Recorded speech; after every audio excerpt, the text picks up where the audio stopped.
We've got the latest on fires up north and what you can do to keep Summit safe. Phil Lindeman with your news from Avalanche Physical Therapy on Krystal 93.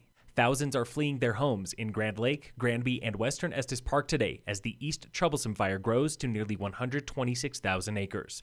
Grand County Sheriff Brett Schroetlin from a media briefing this morning. It was amazing to watch neighbors helping neighbors, community members helping community members, and our officers, law enforcement, fire, EMS, and search and rescue members entering into a firefight inside these neighborhoods trying to recover people. We planned for the worst. This is the worst of the worst of the worst. The fire grew more than 100,000 acres overnight, burning at rates up to 6,000 acres per hour. An unknown number of homes are destroyed, with no reported fatalities, as fire crews scramble to protect towns. Incident Commander Noel Livingston. But it's going to be a long day for the firefighter, and obviously we're not out of the woods with the weather. That fire jumped the Continental Divide this afternoon and is now burning in Rocky Mountain National Park. US 40 and US 34 remain closed in northern Grand.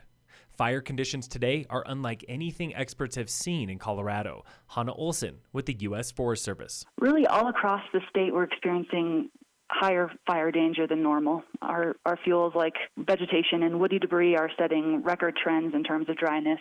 We've really never seen these kind of fire conditions in October in Colorado. Summit County is under Stage 2 fire ban, and the Dillon Ranger District enters Stage 2 tonight, meaning no open fires of any kind. District Ranger Shelley Grail on the Krystal Morning Show today. What we were seeing yesterday is a great reminder that we have to be extremely diligent out in the woods because our conditions are so dry. Our drought is so intense that we just want to make sure that we have that message that we're right in step with the county. No fires, extreme fire danger. There is rain and snow in the forecast starting late Saturday, but Sheriff Jamie Fitzsimons has this warning. Even if we did get, 8-10 inches of snow, it would immediately melt.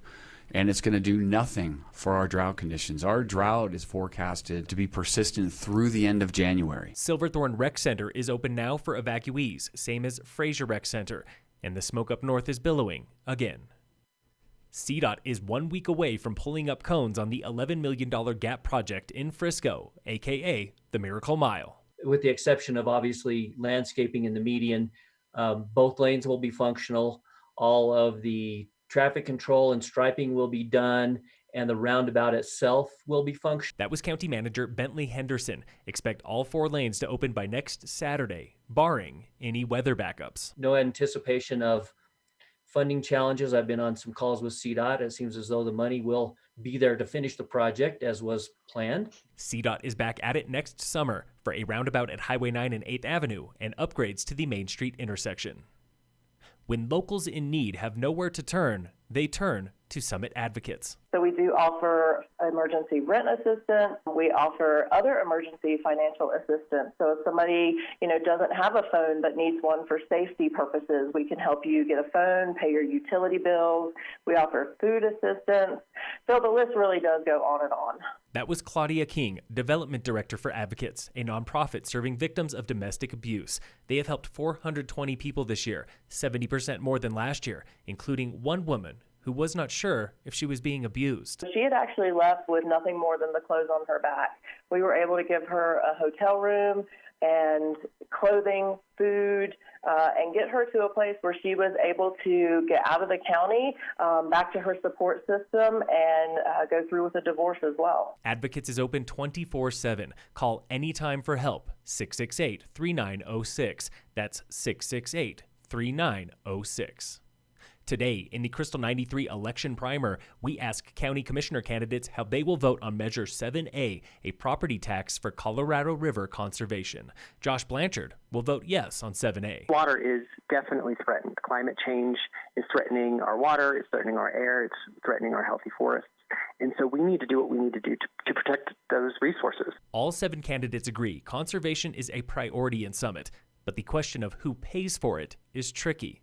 Alan Bacher. Are we doing something here in Colorado for the benefit of the other states downstream? Tamara Pogue agrees to some degree, but sees this as time to lead by example. I certainly do think that other parts of the state need to play their part, but I do think in our neck of the woods, up here in the high country, we do sit in a very special position. Stay tuned all month for more on the 2020 ballot and how candidates will vote. In sports, say goodbye to the Pepsi Center and hello to Ball Arena. Pepsi has given naming rights to the Ball Corporation after 21 years as the home to Nuggets basketball and Avalanche hockey. And in local sports, brought to you by American Family Insurance, the Weiss Agency, the Summit High football team will not play Palisade this Friday due to COVID quarantine. Earliest the Tigers can practice again is October 31st. Phil Lindeman with your news from Avalanche Physical Therapy on Krystal 93.